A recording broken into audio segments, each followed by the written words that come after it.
Welcome to This Just In, the show bringing you the latest advancements in healthcare, strategy, innovation, and public policy.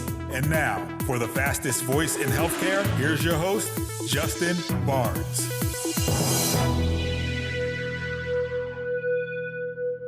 Hello, everyone, and welcome to a special edition of This Just In Radio. I'm your host, Justin Barnes. Today we're broadcasting live from Tampa, Florida, and the Moffitt Cancer Center. We have a very special show as our next installment in our Cancer Innovation Series. Many thanks to longtime friends Dr. Kamal Jethwani and Dr. Nanish Parikh for the invitation and opportunity to be here.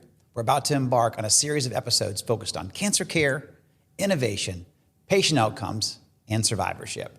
I hope you find all these episodes as enlightening, as encouraging as me. Welcome back to This Just In Radio Show, broadcasting live from the Tampa Palms Country Club and Moffitt Cancer Center. I'm very excited to be back with my good friend Kamal Jethwani from Moffitt Cancer Center and also the CEO of AccelerOnc. We're going to do a personal segment now, kind of get into some of our keys to success and also the importance of mentoring, which I know near and dear to your heart. So before we get in too deep, take us back to the beginning. You know, what was the moment, the person, or the decision that put you on the path that eventually led to where you are today? I started medical school very early in life, and we do that. You know, I grew up in India, so we do that a lot there. It's not unusual, but I think by the time I came into myself, I realized that my interests were a lot more population level, broader, right, and that individual patient care was fun and exciting, but was not all that I wanted to do. And so I think in my mind, sort of, middle of medical school, towards the end of medical school, I started to dabble a lot in research, a lot in global health. And that's where I truly found the passion of figuring out how to make care accessible to the masses as something that I wanted to do for the rest of my life. And some, experiences were foundational for that. While I was training in medical school, we had a huge terrorist attack in Bombay that ended up sending a bunch of patients to our hospital that we were not prepared for. And I was part of the team that was managing that from the front lines. And that was just a very different way to operate and think about problem solving, which I thought was really interesting. And then when I was training here at Harvard, we got sent to India to do a project around village healthcare workers using digital technologies. And I came back with the belief that digital is going to be the way that we solve this. Right. And that we need to figure out the humans around it, but that digital is the savior. And so combining all those different experiences, I think have shaped my career and the way that it's gone. Love it. When we first met in 2017 at the Health Innovation Think Tank, where were you? I know you were in Boston. Were you with Math General at the time? Okay. What was your focus there?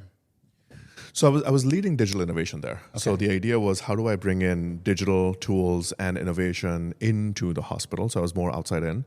And really trying to figure out how do we solve those problems with the tools that were created outside, but also doing a lot of co-development and co-creation with pharma companies. Okay. So coming together, figuring out the problems, and then I had a team that was actually developing solutions and deploying these solutions inside. And then I also had a clinical trials team that was generating research and data on the efficacy of digital health.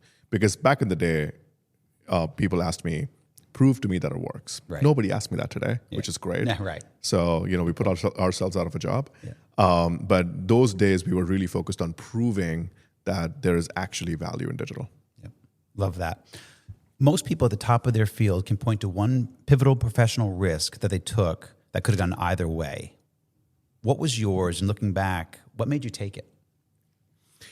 So the big risk was to not focus on my clinical career as my career linchpin. After spending years and years in training, that is a very scary thing to do. And I remember this one point, I spent a few weeks where I was doing clinical care for 1 to 2 days a week, and I was doing non-clinicals for like about 2 or 3 days a week. And I remember having a conversation with a friend on a Sunday, very excited about the week to come because that was my only week that was going to be fully non-clinical. And at the end of that conversation, he asked me, he's like, so the 1 week you're really excited about is the week you don't see patients. And that other weeks you kind of like wake up on a Monday and Tuesday and you're kind of like lukewarm. And I was like, oh, yeah, it is that, right? It is like what brings me joy and what brings me energy. And I kind of had to follow that. Yep. No, I think it's great. I mean, that obviously is a significant risk as a as a doctor and on all that training and investment, and then kind of pivoting and praying at that point? Because, yeah, the reason I want to ask these questions and have this conversation is there's a lot of people who are going through this, and sometimes you go through the motions and you just kind of go one path for one reason or other. It could be you have some passion at the time, or that's the direction your family wants you to go. There's lots of different influences and reasons, but at the end of the day, passion is where our success comes from. And sticking and joy, yeah. Right? Like I wake up every day today, even in the most stressful days, and I actually really enjoy what I do. Amen. And that's Same here. That's hard. Yep. Right? Yeah. Absolutely. What does success mean to you today, and how has that definition changed from when you first were starting out? If I were to be honest, Please. I think over the years it has gone from quantifiable success, right? So think about all the ways we quantify our success. Absolutely, yeah. Number of people reporting to me, amount of money I'm making, profits, blah, blah, blah. Yeah. To, I think now more, I would call it subjective ways of measuring success. I really think about impact a lot. I really think about, number of things I have done or legacy creation, right? Where I'm thinking about what have I done that'll actually carry through the test of time. Right. And if I haven't done that, yeah, I've done something to make money, but it's not necessarily what's going to change the world. Right. So I think that becomes really important. And when I start to think about things where, people are getting access even a couple days early to things, or, that I've put in a system in place that maybe has lasted beyond my span in that organization, I think those things get more exciting for me. Absolutely. I love that. So pivoting a little bit to key success in business and in life, if you had to distill your professional approach down to 2 or 3 principles that you generally live by, not the things that you say in interviews, but the things that you actually drive your decisions, what would they be? So the first thing is I'm learning this more about myself now, but I don't shy away from things that are hard. And so, if there is something that someone's telling me, they're like, that's the stupidest thing because it's going to be so much work, doesn't bother me. Right. It should, Right. but it doesn't. It could be painful, right? Yeah. And so I do end up spending a lot of time doing things that are really, really hard to do. And eventually, you win some, you lose some. Right. Right. But hard work doesn't scare me. And maybe I need to be more strategic about that. But I think it's been a good principle to live by, right? Because I'm not finding shortcuts. I'm actually doing it the hard way. I think that's important. The second thing is relationships. It's a small industry. It's a small world.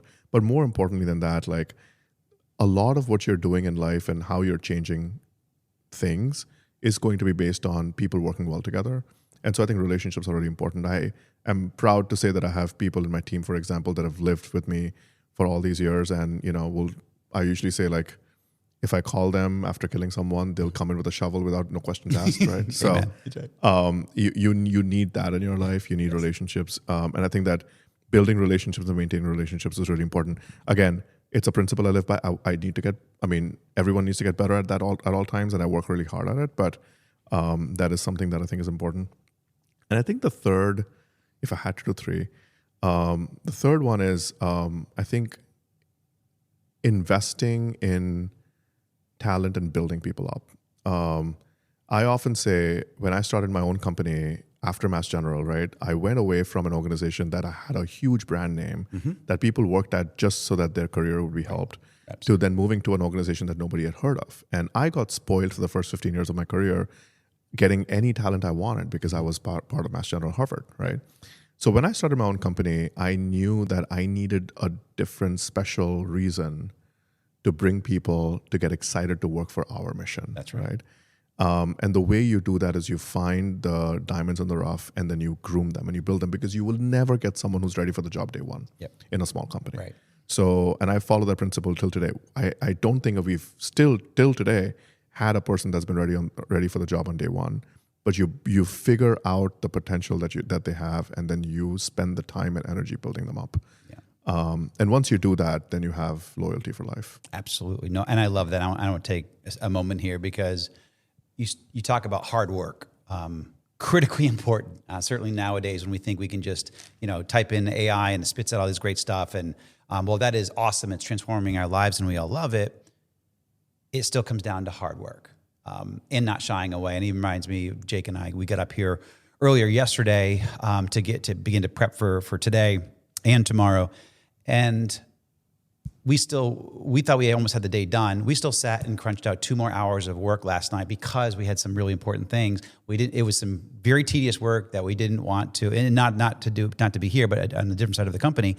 But we did the real hard work, and I don't shy away. Same thing. I take the time. I take an extra hour or 2 at times, and it's really important. And I don't think people do that as much anymore. You brought it up as one of your pivotal principles, and I want to certainly underscore that.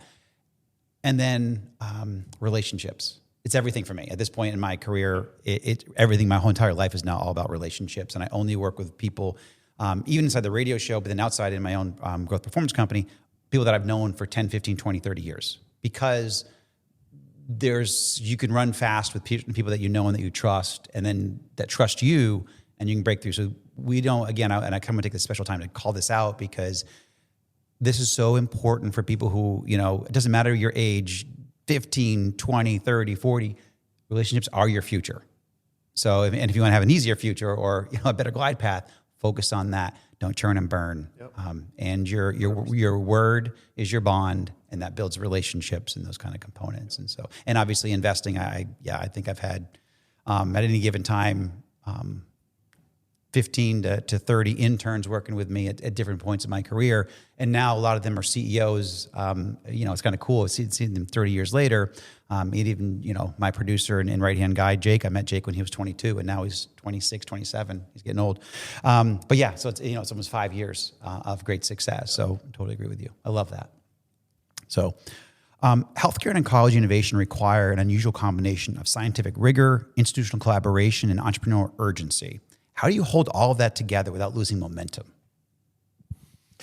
Yeah, I love that question. I think that the one thing my clinical degree did give me was the credibility to have the conversations internally, right? And so when you're innovating from inside a health system, I think when you can shortcut it and actually talk to the frontline workers in a way that they understand, I think that helps you a lot, right?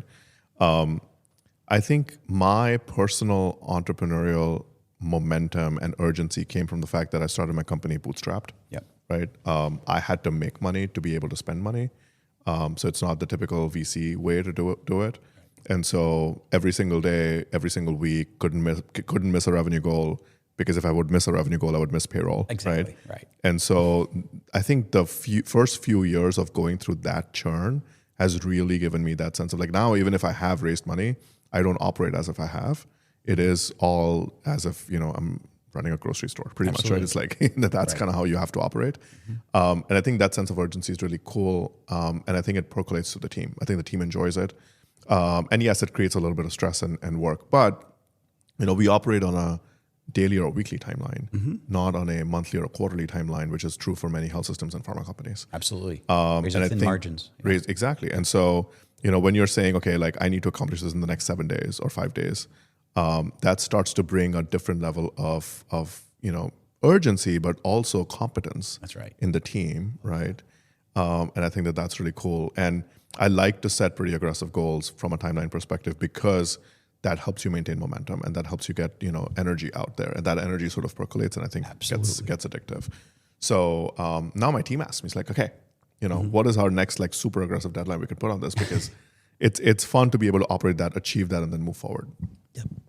So kind of follow on there. Every high achiever has a discipline or habit that most people around them do not fully see. What is yours, and the thing that you consistently, that has paid the biggest dividends over time? I wish I had like a straightforward, clear answer, like wake up at 5 or whatever. I don't do any of that. I think it's probably going to be a boring answer, but I think spend the time with your people. Yeah, it is. I think that's really it. It's like, and I notice that about myself when I do that well and I do that consistently, I see consistently good outcomes. When I stop doing that because of whatever reason, I'm traveling too much, I'm too busy, or mentally occupied, I see things sort of splitting at the seams. And so that's been my lesson, is like, how do I consistently spend the time with my team, with my people, to make sure that they're equipped with what they need, and that we're sort of circulating ideas, right? And I'm listening, they're listening, and then we're sort of moving things forward. Yeah, I mean, the whole adage, you want to run fast, run alone. If you want to run far, run with others, Yeah. So very important. Happiness. Let's dive over to, let us talk about happiness, not just professional fulfillment, but genuinely feeling good about your life. What does it look like for you, and how intentional are you about protecting it? It's a great question, and I've had to think about this a lot because I think society tells you happiness comes in a certain format, right? And so, you're married, you have kids, you have a good job, you have good money, you have a nice house, you go travel twice a year, like cookie cutter happiness. And I feel like that has never spoken to me.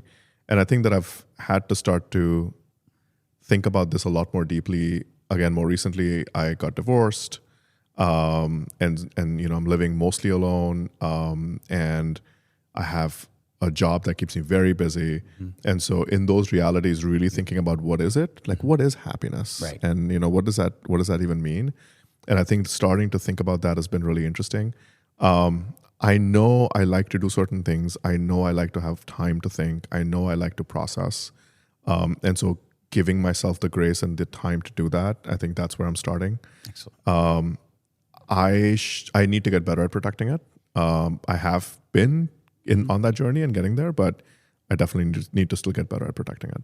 Yeah, it's something that I had to learn. I think when we sold the Greenway, our first big company, you had kind of this financial, and then you're like, wait a second, I'm not achieving, or this does not feel the way I thought I was going to feel. This is the pinnacle I've been working on for 12 years straight. Had some of the other check boxes, but then when it wasn't there, it kind of made me rethink about the whole thing. Everything you think about, you have all these societal check boxes, and you achieved all that, but that doesn't quite bring it there. And then when you cross over, I think 40, you begin to look at, hey, I have 40, 50, maybe 60 good years left.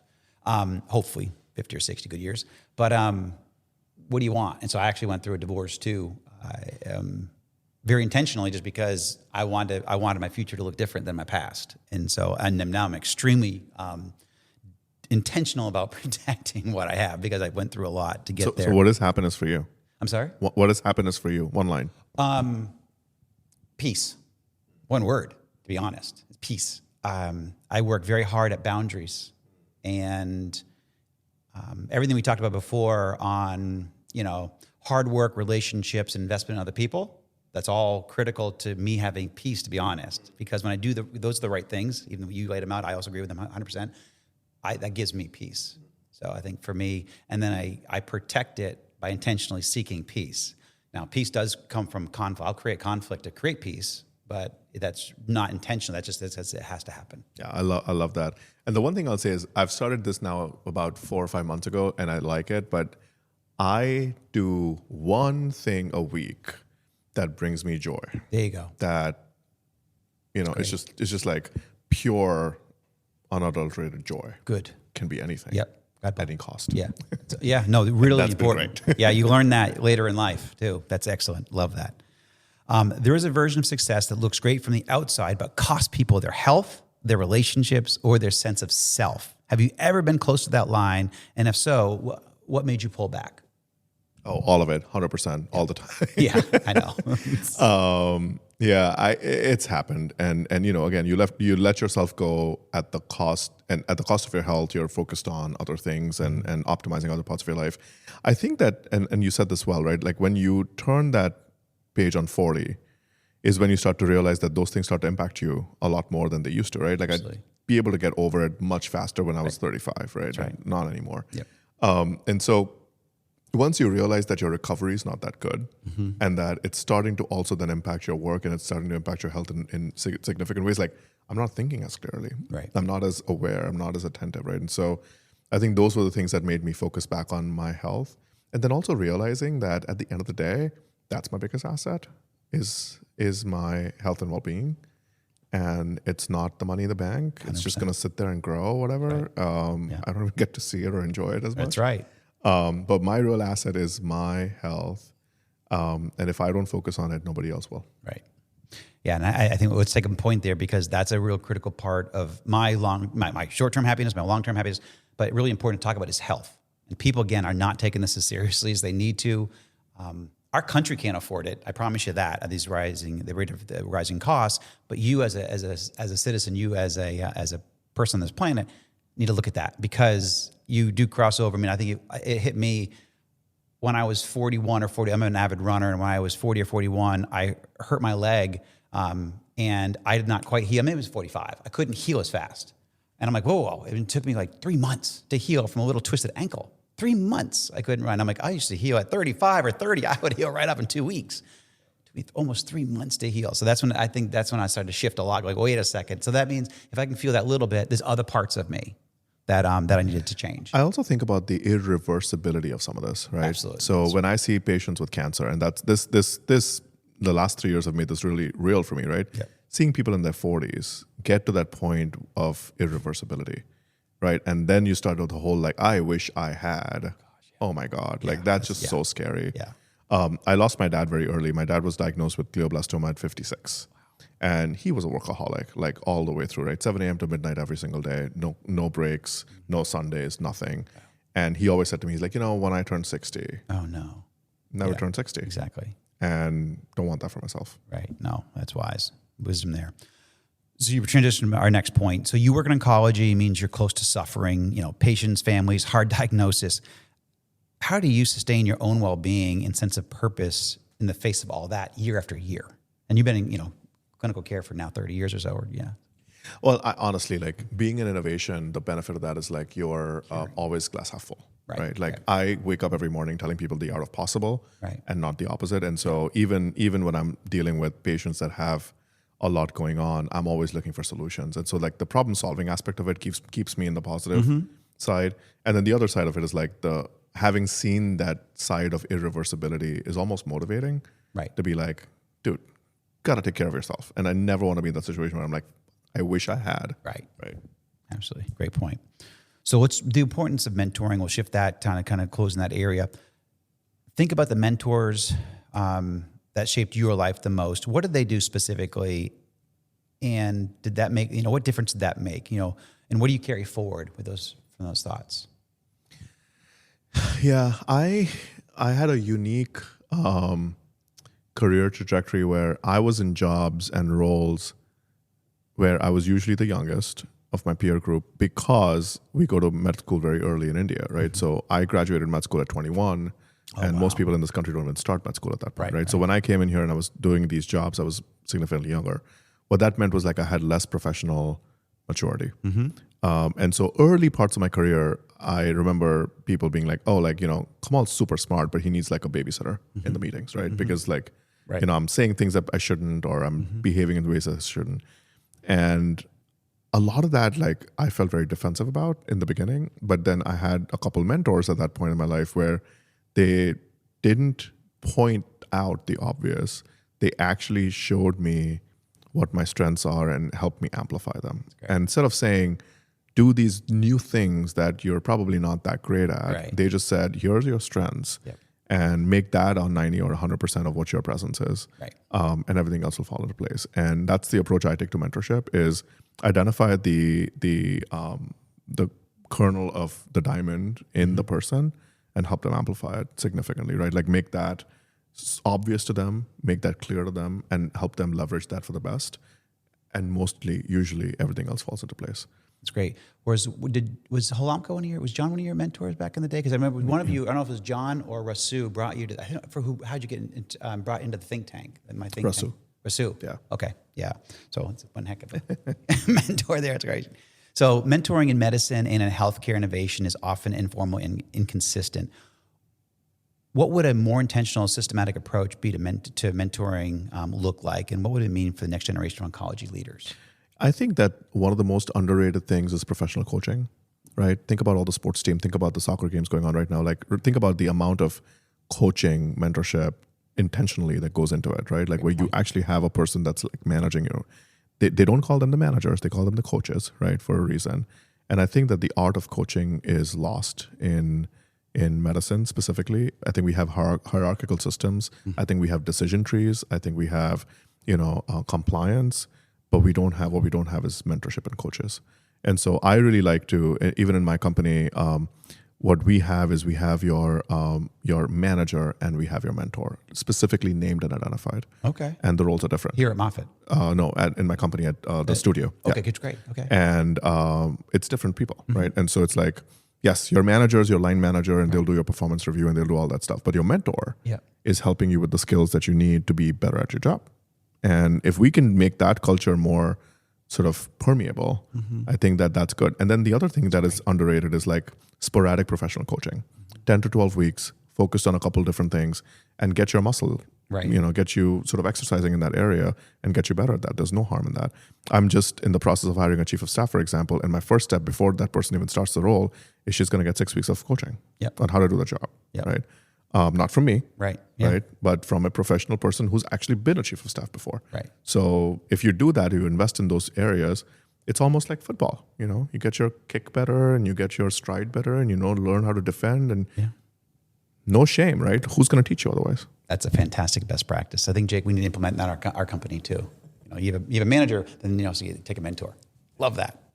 Awesome. Well, Dr. Kamal Jethwani, thank you so much, my good friend. I appreciate your time. Thank you so much for having me. Really appreciate it. As always, thank you. You got it.